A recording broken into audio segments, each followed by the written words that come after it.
स्वागत है आप सभी का मेरा यूट्यूब चैनल जीरो नॉलेज में। आज हम लोग वेस्ट बंगाल बोर्ड क्लास 10 का uniform rate of increasing decreasing chapter पे डिस्कशन करेंगे, जो कि 6.2 एक्सरसाइज है।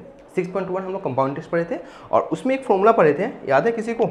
उसमें हम लोग फॉर्मूला पढ़े थे A = P × 1 + R/100⁴ n, जहाँ पे n जो है वो टाइम को रिप्रेजेंट करता है, R रेट को रिप्रेजेंट करता है, P प्रेजेंट वैल्यू को रिप्रेजेंट करता है, A अमाउंट को रिप्रेजेंट करता था। ये हम लोगों ने कंपाउंड टेस्ट चैप्टर में अच्छे से पढ़े थे, याद है किसी को? नहीं तो मेरा एक कंपाउंड टेस्ट वाला वीडियो देख लेना, ठीक है। तो इस एक्सरसाइज में भी यही फॉर्मूला यूज होगा, ठीक है। इसमें यूनिफॉर्म लिखा हुआ है word, uniform rate of increase और डिक्रीज, ठीक है। मतलब कि क्या है ना कि कोई एक चीज़ है जो लगातार इंक्रीज हो रहा है, ठीक है, लगातार इंक्रीज हो रहा है, लगातार इंक्रीज हो रहा है, ठीक है, लगातार इंक्रीज हो रहा है, ठीक है, लगातार इंक्रीज हो रहा है। मतलब कि वो मान लो कि 10% के हिसाब से इंक्रीज हो रहा है, 10% के हिसाब से इंक्रीज हो रहा है, 10% के हिसाब से इंक्रीज हो रहा है हर साल, और ये 3 साल का डेटा है, ठीक है, 3 साल का है। पहला साल, दूसरे साल, तीसरे साल, तो ये इंक्रीज हो रहा है, इंक्रीज हो रहा है, पहला साल, दूसरे साल, तीसरे साल इंक्रीज हो रहा है, ये इंक्रीज हो रहा है, इंक्रीज हो रहा है, हर साल सेम रेट के हिसाब से इंक्रीज हो रहा है, तो इसलिए हमने यहाँ पे यूनिफॉर्म रेट बोले हैं। ऐसा भी हो सकता है कि डिक्रीज हो रहा होगा, ये डिक्रीज हो रहा होगा, डिक्रीज हो रहा होगा, तो यूनिफॉर्म डिक्रीज बोल सकते हैं, यूनिफॉर्म रेट ऑफ डिक्रीज। और अगर इंक्रीज हो रहा है तो यूनिफॉर्म रेट ऑफ इंक्रीज, ठीक है ना, या तो डिक्रीज होगा या तो इंक्रीज होगा। 3 साल बाद जो भी वैल्यू आएगा वो यहाँ से इंक्रीज हुआ होगा या डिक्रीज हुआ होगा, ठीक है। तो इसलिए हम इस चैप्टर को बोलेंगे uniform rate of increase and decrease, ठीक है। जैसे कि सपोज करो कि मान लो कि कोई एक चीज़ है, ठीक है, ये मैं एक्स ले रहा हूँ, ठीक है, मैं एक्स ले रहा हूँ, ठीक है, एक्स ले रहा हूँ।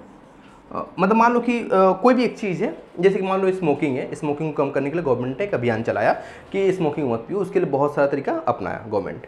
तो ये इंक्रीज़ हो रहा है, अच्छा, अभियान अपनाया तो डिक्रीज़ होगा, ठीक है। तो या फिर मान लो कोई भी एक चीज़ है जो एक प्रेजेंट में है और वो चीज़ इंक्रीज़ हो रहा है हर साल इंक्रीज़ हो रहा है, ठीक है। मतलब कि पहले साल कुछ इंक्रीज़ हुआ, फिर दूसरे साल कुछ इंक्रीज़ हुआ, फिर तीसरे साल इंक्रीज़ हुआ, और फाइनली यहाँ पे वाई आ गया, ठीक है। यहाँ पे इंक्रीज हो रहा है, ये किसी रेट से इंक्रीज हो रहा है। मैं यहाँ पे आर दे रहा हूँ, R1 दे रहा हूँ, इंक्रीज हो रहा है, ठीक है, ये इंक्रीज हो रहा है, इंक्रीज हो रहा है, सेम रेट से इंक्रीज हो रहा है। पहला साल, दूसरे साल, तीसरे साल, मैं 3 साल का डेटा लिया, इंक्रीज हो रहा है। तो ये जो टाइम तो आसानी से पता चल जाएगा ना, वो पहले साल, दूसरे साल, तीसरे साल, एन यानी कि टाइम, वो कितना हो गया? 3 हो गया। रेट R1 हो गया, समझ में आया? ये जो रिप्रेजेंट करेगा P को रिप्रेजेंट करेगा, और ये जो रिप्रेजेंट करेगा वो A को रिप्रेजेंट करेगा, ठीक है। ये P को रिप्रेजेंट करेगा और ये A को रिप्रेजेंट करेगा, ध्यान रहे, ये P को रिप्रेजेंट करेगा, वो A को रिप्रेजेंट करेगा। ये फॉर्मूला जब हम यूज करेंगे तो मान लो आज से 3 साल पहले, मान लो आज से 3 साल पहले की बात हो रहा है, कोई एक चीज़ है X, और ये इंक्रीज या डिक्रीज हो रहा है हमें नहीं पता, इंक्रीज या डिक्रीज हो रहा है हमें नहीं पता, इंक्रीज या डिक्रीज हो रहा है हमें नहीं पता, मतलब मान लो इंक्रीज ही हो रहा है, मान लो, और ये तुम्हारा वाई हुआ, इंक्रीज हो रहा है या डिक्रीज हुआ 3 साल बाद, किस रेट से? मान लो R1 रेट से इंक्रीज हो रहा है या डिक्रीज हो रहा है, R1 रेट से, ये पहला साल, ये दूसरे साल, ये तीसरे साल। तो देखो मैं क्या बात कर रहा हूँ, 3 साल पहले, 3 साल पहले, तो ये जो रिप्रेजेंट करेगा वो किसको रिप्रेजेंट करेगा? P को, और ये जो रिप्रेजेंट करेगा किसको रिप्रेजेंट करेगा? A को। देख रहे हो, ए में पास्ट से प्रेजेंट में आया, तो पास्ट का जो वैल्यू होगा वो P को रिप्रेजेंट करेगा, और प्रेजेंट का जो वैल्यू होगा वो A को रिप्रेजेंट करेगा। और जब मैं प्रेजेंट से फ्यूचर में जाऊंगा तो जो मैं प्रेजेंट का वैल्यू होगा वो P को रिप्रेजेंट करेगा, और जो फ्यूचर का वैल्यू होगा वो A को रिप्रेजेंट करेगा, चाहे वो इंक्रीज हो रहा हो चाहे वो डिक्रीज हो रहा हो। यही कॉन्सेप्ट है जो हम लोग को यूज करने वाले हैं। स्टार्ट करते हैं एक क्वेश्चन से। पहला question, rate of increase in the population of A state is 2%। Rate of increase in population of A state, कोई एक स्टेट है और वहाँ पे जो है पॉपुलेशन जो है ना वो इंक्रीज हो रहा है, पॉपुलेशन जो है वो इंक्रीज हो रहा है, पॉपुलेशन इंक्रीज हो रहा है। मतलब कि हम लोग क्या लेंगे? प्लस लेंगे, मतलब जो रेट होगा ना, जो रेट होगा वो हम लोग +2 लेंगे, ठीक है। प्लस में क्यों लिखा? समझाने के लिए, ताकि वो इंक्रीज हो रहा है, ठीक है। अच्छा, the present population is 8 crore, present population यानी P जो है वो 8 करोड़ है, 8 करोड़ प्रेजेंट पॉपुलेशन, मतलब कि P प्रेजेंट। देखो प्रेजेंट से फ्यूचर में जा रहे हैं हम, क्वेश्चन पढ़ लो, let us calculate the population of the state after 3 year. After का बात करें मतलब प्रेजेंट से फ्यूचर में जा रहे हैं हम, तो प्रेजेंट का जो वैल्यू है वो पी को रिप्रेजेंट करेगा, फ्यूचर का जो वैल्यू है वो किसको रिप्रेजेंट करेगा, फ्यूचर का जो वैल्यू है वो किसको रिप्रेजेंट करेगा, ए को रिप्रेजेंट करेगा। तो हमको ए निकालना है एक्चुअली में, ठीक है। और टाइम कितना है 3 ईयर्स है। तो फॉर्मूला यूज करेंगे कौन सा, अभी हमने बताया था a is equals to P into 1 plus देंगे ना, क्योंकि इंक्रीज हो रहा है r/100 to the power n, है ना। तो p वो कितना 8 करोड़ है, 8 करोड़, ठीक है। और 1 प्लस r कितना है 2/100, 3 पावर 3 हो गया। ये क्या होगा 8 करोड़, ये कितना हो जाएगा 102/100 इंटू 102/100 इंटू 102/100। कोई दिक्कत यहाँ नहीं, कोई दिक्कत बता दो जरा सा, नहीं ना।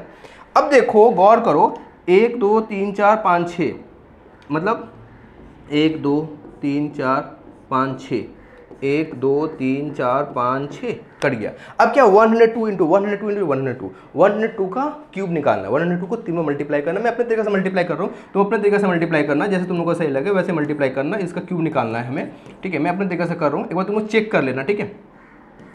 एक बार तुम लोग चेक कर लेना, ठीक है, कि 102 का क्यूब क्या आएगा।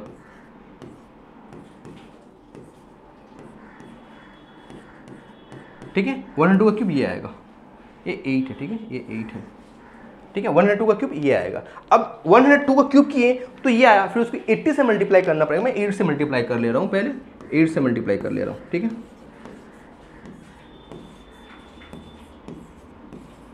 ये आया।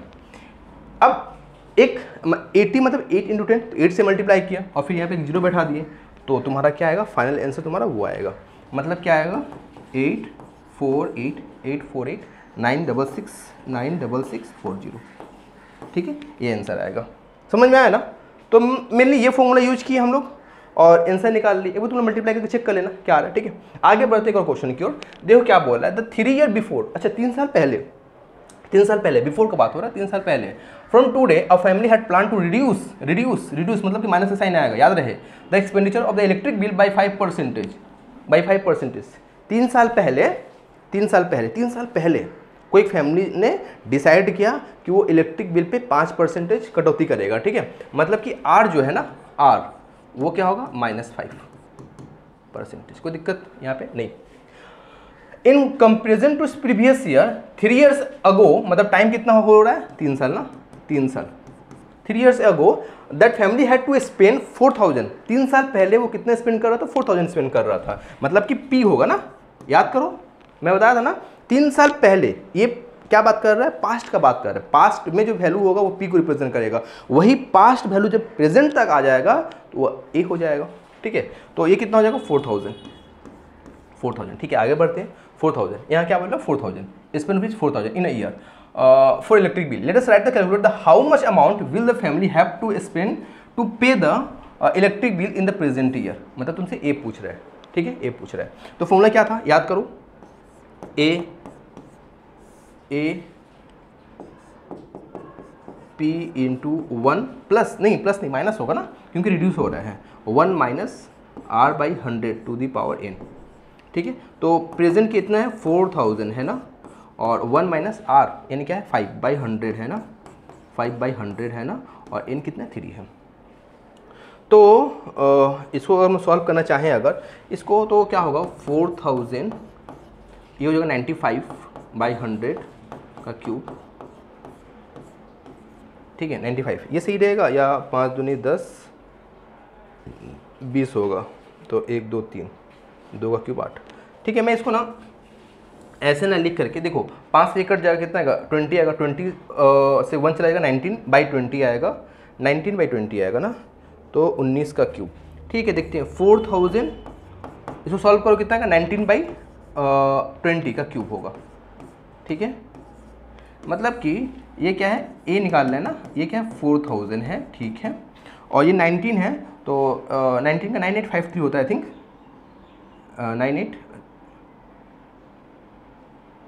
6859 होता है, 6859 होता है 19 का क्यूब, 6859, ठीक है, आई थिंक ये होता है। और उसके बाद क्या 20 का क्यूब, मतलब कि 20 इंटू 20 इंटू 20, 1 2 3, 1 2 3, 2 दूनी 4, मतलब कि 6859 बाई 2, 2 3 6, 2 चौके 8, 2 दूनी 4, 2 9 18, 2 5 10। तो चेक करने के बाद आंसर ये है कि नहीं है, उम्मीद है ये आंसर होगा, ठीक है। तो जाहिर सी बात है 4000 से कम ही है, तो ये तुम्हारा फाइनल आंसर होगा, ठीक है। तो ये हुआ, ठीक है। 19 का क्यूब 6859 होता है, मैं थोड़ा सा कंफ्यूज हो रहा हूँ, शायद यही होगा 6859 होगा, यही होगा, ये होगा, ठीक है। तो ये आंसर हो गया। आगे बढ़ते हैं एक और क्वेश्चन की ओर। देखो क्या बोल रहा है, as the farmer are becoming more alert of the harmful effect of the using the chemical fertiliser and insecticide in agriculture land, the number of farmer using the fertilizer and insecticide in the Rasulpur village decrease, क्या हो रहा है, decrease by 20%, मतलब कि जो rate होगा वो क्या होगा, बता दो जरा सा, -20 होगा, डिक्रीज हो रहा है। In a year in comparison to previous year 3 years ago the number, 3 साल, अगेन 3 साल पहले की बात कर रहा है, ठीक है, 3 साल पहले की बात कर रहा है, 3 years ago the number of such farmer was 3000, ऐसे 3000 फार्मर थे 3 साल पहले, 3 years अगो 3000 थे, ठीक है। Let us calculate the number of such farmer in the village now, ठीक है। तो अब कितना होगा, मतलब कि क्या है कि इंसेक्टिसाइड का यूज करना, मतलब फर्टिलाइजर जो है वो यूज करना कम कर दिए किसानों ने। तो पहले 3000 लोग ऐसे थे जो यूज करते थे, और अब कितने लोग यूज कर रहे हैं वो बताना है, ठीक है। तो देखो यहाँ पे ये क्या है कि पास्ट का बात कर रहा है, पास्ट में कोई डेटा दिया हुआ है और प्रेजेंट का डेटा पूछ रहा है, और वो डिक्रीज हो रहा है, तो प्रेजेंट का डेटा ए होगा और पास्ट का डाटा पी होगा, है ना। तो फॉर्मूला, अच्छा यहाँ पे मैं लिख ले रहा हूँ जरा सा, पी वो कितना होगा, 3000 होगा, और टाइम कितने, 3 years है, 3 years है। तो फॉर्मूला कौन सा यूज करेंगे, ए वाला, A is equals to P into 1 minus R by 100 to the power n, ठीक है। तो पी कितना 3000 है, पी कितना 3000 है, 1 माइनस आर कितना है 20/100 है, 20/100 है, और n कितना है 3 years है। तो 3000 ये हो गया तुम्हारा 20/25 5 4/5 हो जाएगा, 4/5 का क्यूब। तो ये कितना होगा 3000, 4 का क्यूब 64 होता है, और 5 का क्यूब 125 होता है, तो मैं इसको 25 × 5 लिख रहा हूँ, ठीक है। तो 25 से ये तुम्हारा 4, 5 से 6, तो 64 × 64 का स्क्वायर तुमसे पूछ रहा है क्या होगा, मतलब कि ए जो होगा वो होगा तुम्हारा 64 × 64, ठीक है। तो अगर हम इसकी बात करें 40 है, ये इंक्रीज क्यों हो गया, 3000 था ना, 3000 था, और 20% डिक्रीज हो रहा है, तो 20-25 हो, 4096 क्यों आएगा, ये आना चाहिए 4096,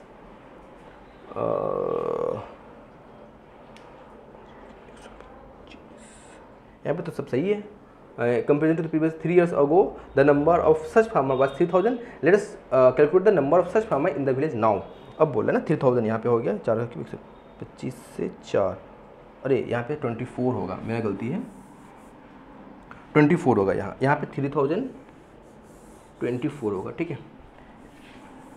ये कितना 3000 है इंटू 4 का क्यूब 64 और 5 का क्यूब 125, मतलब 5 × 5 × 5, ठीक है। तो अगर हम लोग इसको डिवाइड करेंगे, 5 ये 125 होता है ना, 125 को तुम 8 से मल्टीप्लाई करोगे ना, 8 से मल्टीप्लाई करोगे तो ये 1000 हो जाता है, मतलब कि 24, या फिर यूँ कह लो 3 × 8 × 64, तो 8 से मल्टीप्लाई करोगे, 8 चौके 32, 8 छः 41, 512 × 3, और फिर 3 से मल्टीप्लाई करोगे, 32 36, 5 3 15, तो अब इतने हो गए 1536 लोग हो गए, ठीक है। ये आंसर होगा, ठीक है। चलो आगे बढ़ते हैं क्वेश्चन की ओर। क्या बोल रहा है कि the price of a machine of farmer, the price of machine of a factory is rupees इतना है, the price of that machine is decrease by 10% in each year, हर साल, let us calculate after 3 years। देखो यहाँ पे present से future की बात बोल रहा है, तो प्रेजेंट में जो वैल्यू होगा वो पी होगा, और फ्यूचर में जो वैल्यू होगा वो ए होगा, है ना। तो चलो ठीक है, पी क्या हो गया 2 3 4, ठीक है, और आर जो है वो क्या हो रहा है, इंक्रीज हो रहा है ना, डिक्रीज हो रहा है, अच्छा डिक्रीज हो रहा है 10%, और टाइम कितना है यहाँ पे 3 years है। तो अगेन वही फॉर्मूला यूज करेंगे, कौन सा, P A is equals to P into 1 minus R by 100 to the power n, ठीक है। तो P वो कितना था 18, 1 2 3 4, 1 माइनस R कितना है 10/100 और टू दी पावर n यानी कि 3। तो ये कितना हो जाएगा 18, 1 2 3 4 और ये 10, 9 का क्यूब 729। इसे सॉल्व करोगे ना तो 9/10 आएगा, 9 का क्यूब होता है 729, 729/10 का क्यूब 1000 होता है। 1 0 1 2 3 मल्टीप्लाई कर लोगे आंसर आ जाएगा। मैं नहीं मल्टीप्लाई कर रहा हूँ, कर लेना, ठीक है। आगे बढ़ेगा क्वेश्चन की ओर। देखो क्या बोला, as a result of the continuous publicity about the harmful reaction in the use of cold drinks, the number of user cold drinks has decreased by 25% every year in the comparison to previous year. 3 years ago the number of user of the cold drinks in a town was इतना। let us write the calculate the number of user cold drinks in the present। देख रहे हो सब question जैसे ही है ना। तो क्या है ना, यहाँ पे R जो है ना वो 25% डिक्रीज हो रहा है, 25% डिक्रीज हो रहा है, ठीक है। उसके बाद क्या बोला 3 years ago, मतलब टाइम क्या होगा 3 years होगा। अच्छा 3 years होगा। उसके बाद before the number of user cold drinks in a town is इतना, और P कितना हो गया 1 2 3 4, 1 2 3 4, ठीक है। Let us write the calculate the number of user cold drinks in the present year, ठीक है। मतलब वही A is equals to P into 1 minus R by 100 to the power n, ठीक है। तो P वो कितना है 1 2 3 4, 1 माइनस R कितना है 25 है ना, 25/100 और टू द पावर n यानी कि 3। तो ये कितना हो गया 1 2 3 4, 25/100 क्या होगा 1/4, 1/4 से सॉल्व करेंगे 3/4, 3 का क्यूब 27 होता है और 4 का क्यूब 64 होता है, ठीक है। तो 8 8 64, मतलब कि A इज इक्वल्स टू 1 2 3 4 27/8, तो 4 दूनी 8, 4 दूनी 8, 4 5 20 0 0, और ये तुम्हारा हो जाएगा 2 कम 2 2 दूनी 4 2 5 10, 1225 इंटू 27 मल्टीप्लाई कर लेना, आंसर आ जाएगा, ठीक है। मैं मल्टीप्लाई नहीं कर रहा हूँ, कर लेना तुम। आगे बढ़ते हैं क्वेश्चन की ओर। क्या बोल रहा है, as a result of the non smoking campaign the number of smoker has decrease by इतना एवरी ईयर, हर साल, in comparison to the previous year. If the number of smoker at the present in the city इतना, present इतना है, let us write the calculate the number of smoker in the 3 years ago before, ठीक है। मतलब पता क्या दिया हुआ है, ये दिया हुआ है A, P पूछ रहा है, मतलब कि 3 साल पहले कोई एक पॉपुलेशन था स्मोकर का, तो वहाँ से एक अभियान चलाया गया, तो डिक्रीज होने लगा इतना के हिसाब से, और प्रेजेंट में इतने लोग अब पी रहे हैं, तो पहले कितने लोग पीते थे। मतलब कि पहले क्या पूछ रहा है तुमसे, A पूछ रहा है एक्चुअली में, P पूछ रहा है, A दिया हुआ, ठीक है। तो रेट है ना डिक्रीज हो रहा है, क्या है 6 1/4 पर नहीं 1/2 मेरे ख्याल से 1/4 होना चाहिए। एक बार मैं इसको देखना चाहूँगा क्वेश्चन, हाँ 1/4 मैं सही था, यहाँ 1/4 होगा, ठीक है। तो ये 1/4 होगा, ठीक है, ये 1/4 होगा, तो क्या होगा 25/4% हो गया, ठीक है, 25/4 माइनस साइन के साथ। अच्छा, और A दिया हुआ है कितना 33750, 33750, RA टाइम कितना दिया हुआ है 3 years दिया हुआ है ना, 3 साल पहले की बात कर रहा था ना, हाँ क्या 3 साल पहले की बात कर रहा है। तो तुमसे P पूछ रहा है, ठीक है, P पूछ रहा है, फॉर्मूला कौन सा था बता दो जरा सा। A is equals to P into 1 minus R by 100 to the power n। A कितना है 33750, P कितना है नहीं पता, वो निकालना है। 1 माइनस R कितना है 25/400, 25/4 इंटू 100 और टू दी पावर n यानी कि 3, ठीक है ना। तो P और 25 से ये काटोगे 16, यानी कि 1 माइनस 1/16 टू दी पावर 3, ठीक है। और ये क्या होगा 33750, तो ये हो गया P, ये हो गया 15/16 का क्यूब, ठीक है, 33750। पता तुम्हें 15 का क्यूब 33750 होता है, खत्म। 15 का क्यूब कट गया, तो P इक्वल क्या होगा 16 का क्यूब होगा, और 16 का क्यूब क्या होता है 4096। बस यही था आंसर, ठीक है। बस यहाँ पे आई थिंक खत्म हो गया क्वेश्चन, हाँ खत्म हो गया क्वेश्चन। तो यही था uniform rate of increasing decreasing, बहुत ही आसान एक्सरसाइज है ना। तो मिलते हैं नेक्स्ट वीडियो में, इसको कर लेना, बाकी क्वेश्चन भी कर लेना, ठीक है।